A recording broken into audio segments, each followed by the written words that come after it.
باقی جو انہوں نے گفتگو کی وہ کرکٹ کے حوالے سے کی، وہ بہت افسردہ ہیں جو اس وقت کرکٹ کی صورتحال ہے۔ نعیم پنجھوتا میرے ساتھ کھڑے ہیں، یہ آپ کو مزید تفصیلات بتائیں گے۔ سلمان صاحب ایک سوال لے لیں، آپ کی حالیہ ملاقات ہوئی ہے چیف جسٹس آف پاکستان سے، آپ نے جو وہاں پہ مطالبات رکھے یا جو آپ کے ذریعے سے عوام تک خبریں پہنچی ہے، یہ ساری صورتحال آپ نے بانی کے سامنے رکھی ہے، تو ان کا کیا کہنا تھا کہ اس ملاقات کو انہوں نے خوش آئند کہا کیا؟ جی، یہ ملاقات ان کی مرضی سے ہوئی تھی، یہ ایسا نہیں ہے کہ ان کو علم نہیں تھا۔ عمر ایوب صاحب نے باقاعدہ خان صاحب سے اجازت لی تھی اور اس اجازت کے بعد ہی ہم ملے تھے۔ انہوں نے پہلے بھی اس ملاقات کو مثبت قرار دیا تھا اور اب بھی انہوں نے کہا کہ چیف جسٹس صاحب نے جو آپ سے بات کی ہے اس کو آگے لے کے چلیے، چیف جسٹس کو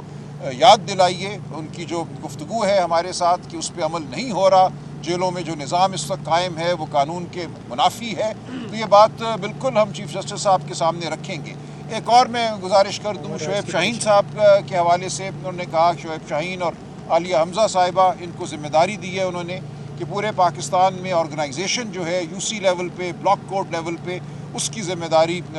شعیب شاہین صاحب اور عالیہ حمزہ صاحبہ نبھائیں گے، اور یہ انشاءاللہ آپ دیکھیں گے بہت جلد پارٹی جو ہے ہر سطح پہ آپ کو اس کے عہدیداران نظر آئیں گے۔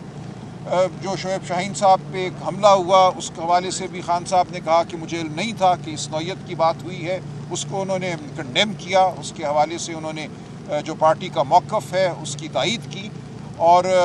ہم متحد کھڑے ہیں۔ میں نے خان صاحب سے کہا بالکل فکر کی کوئی بات نہیں ہے، پارٹی آپ کی قیادت میں متحد ہے۔ جو الیکشن ہوئے ہیں ہائی کورٹ بار کے لاہور میں اور اسلام آباد میں، اس حوالے سے اور پنڈی میں، اس حوالے سے خان صاحب کو اطلاع دی گئی، انہوں نے بہت مسرت کا اظہار کیا، اور جو اس وقت اتحاد ہمیں نظر آ رہا ہے پارٹی کی صفوں میں وہ بہت خوش آئند ہے۔ ایک آدھ بندے کا حملہ کرنا، کوئی جملہ کس دینا، کوئی ٹویٹ کر دینا، ٹی وی پہ بیٹھ کے کچھ کہہ دینا بے معنی ہے۔ پارٹی مکمل طور پہ متحد ہے، اور اس کا نتیجہ آپ نے دیکھ لیا ان الیکشنوں میں کس طرح ہمیں فتح حاصل ہوئی ہے، اور انشاءاللہ اس فتح کو لے کر ہم آگے بڑھیں گے، نہ صرف بار کی سطح پہ، پنجاب بار، پاکستان بار، سپریم کورٹ بار، یہ تمام الیکشن سامنے کھڑے ہیں، لیکن اس سے بڑھ کر یہ ایک پورے پاکستان کو ایک پیغام ہے کہ یہ پارٹی متحد ہے، یہ پارٹی متحد ہو کر اپنا ہر مارکہ اثر کرے گی اور فتح ہمارا نصیب ہے۔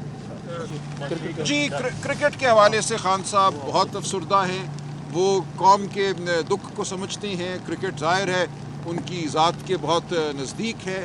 اور خان صاحب نے کہا دیکھیں کرکٹ ایک ٹیکنیکل قسم کی گیم ہے، اس کو آپ اگر ان لوگوں کے ہاتھ میں دیں گے جو کسی کے منظور نظر ہیں اور صرف اس لیے دیں گے کہ وہ منظور نظر ہیں تو یہی ہوگا۔ اس حوالے سے تفصیلی انہوں نے ایک جائزہ لیا ہے کہ پاکستان میں اس وقت کرکٹ کی کیا صورتحال ہے، وہ نعیم صاحب انشاءاللہ وہ بیان کر دیں گے۔ نعیم صاحب کو انہوں نے 4 نکات کرکٹ کے حوالے سے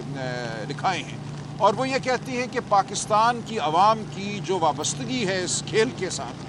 اس وابستگی کو اگر کوئی مذاق سمجھتا ہے تو وہ پاکستان کے عوام کے ساتھ نہیں کھڑا، وہ پاکستان کے عوام کے جذبات کی تصدیق کر رہا ہے، اور یہی کچھ کرکٹ کے ساتھ کیا گیا ہے پچھلے 2 سالوں میں۔ کرکٹ کو ایک مذاق بنا دیا گیا ہے، تفصیل نعیم صاحب بیان کر دیں گے۔